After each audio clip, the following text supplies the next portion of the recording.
Welcome to John Hu Rosanga section. Young Life Association. John Hu branch. John Hu có chung phang phèn ô. John Hu hi. Voi khất mà cả cái lỗ. Voi khất cả na. Thế hả? Đây là hình vẽ làm hết. Tán phát tiền.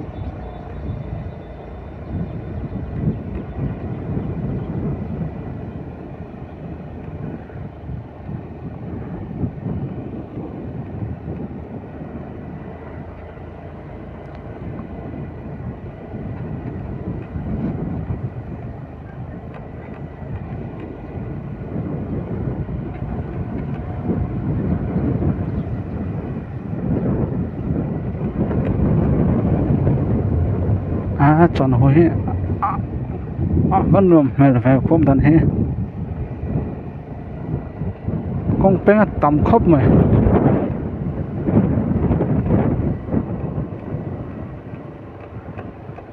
Hay làm số khu lại. Lần số nó khác. Anh ấy ở đây đó. Bố hình do lóc tiền. Bố. John Hu khoa mày he. John Hu khoa mày.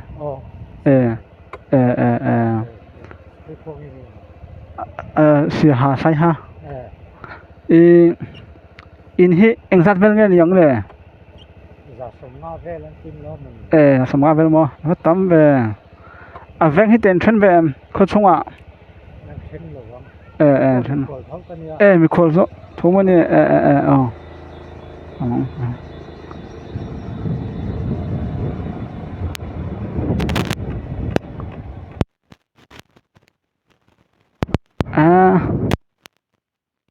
sầm nga tia.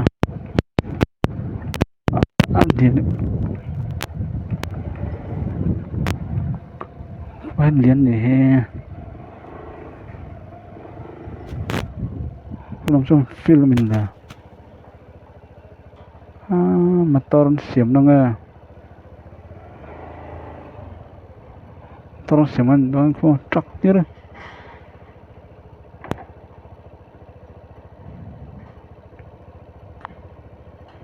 so việc kinh bọ liền pui mấy liền rất mấy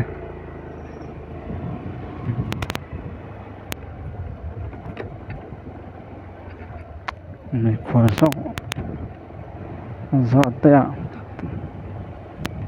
terpa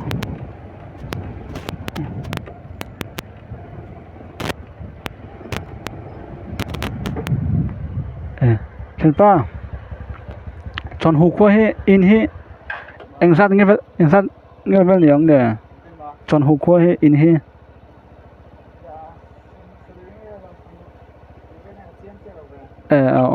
này là cổ phần hít lý mà có chung hen veng in train về veng có chung hen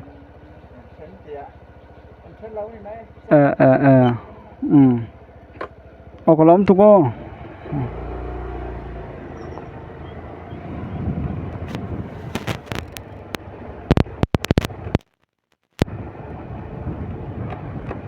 John Hu quất rồi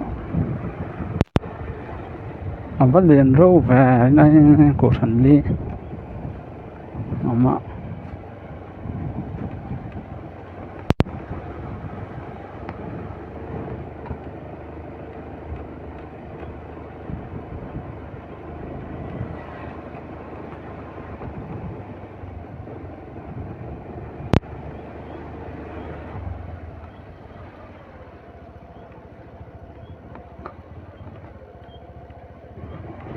trùng sọc tiếng ăn vườn râu hấp mấy năm he biết hình chân là mày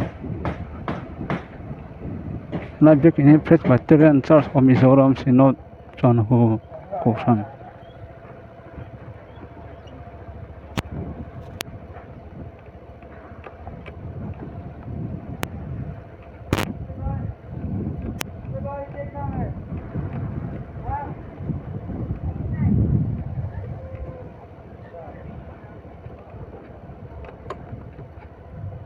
lai hin biak in pakhat le hi Baptist Church of Mizoram biak in chon hu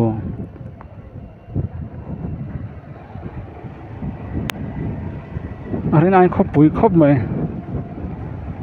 khotero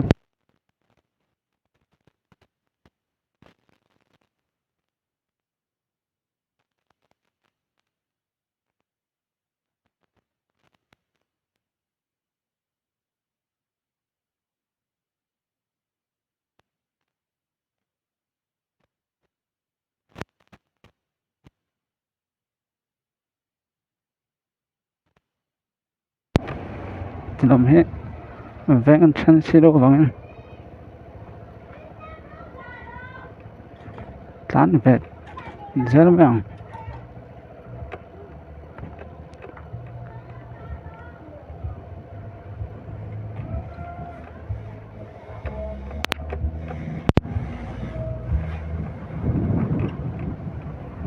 rồi lại xuất đủ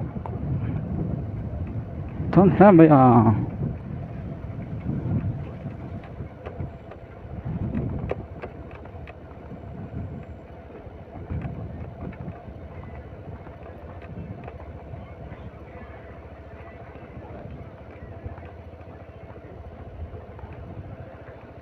lại về thành cô các bạn ạ lên số mèo chủ thì đồ đồng mèo ha ở công ha họ ẩm réo mày nghe chưa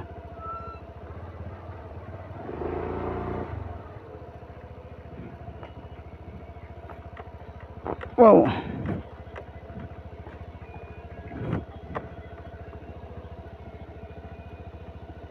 ăn hạt rau và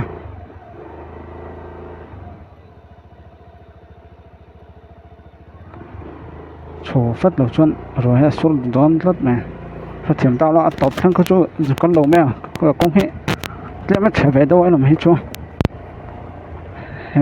lú ăn phá cement concrete in tìm mắm về à sao khóc đâu vắng khăn chả nó khát đâu à rồi hết là phá đó mà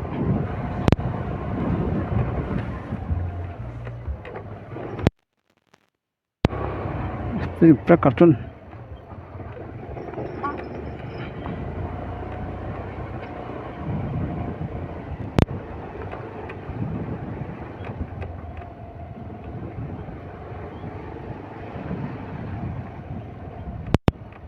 cái ai thì nó không bùi à nuông là mày không xuống thành ông tàn xuống nuông con này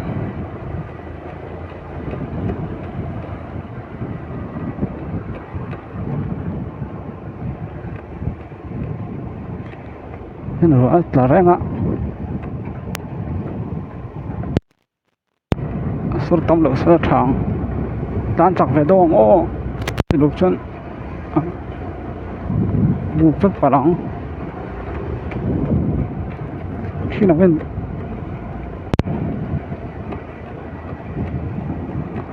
xong về này số còn cái làm không tỏ về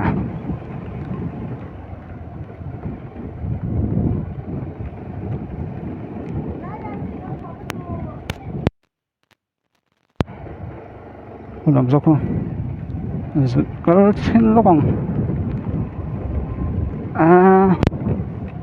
số tấm từ mấy năm chưa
hít lâu khóc mày rèn cọt về tên hàng á số tấm từ từ xíu nên là một chỗ in tấm bắc lắm rồi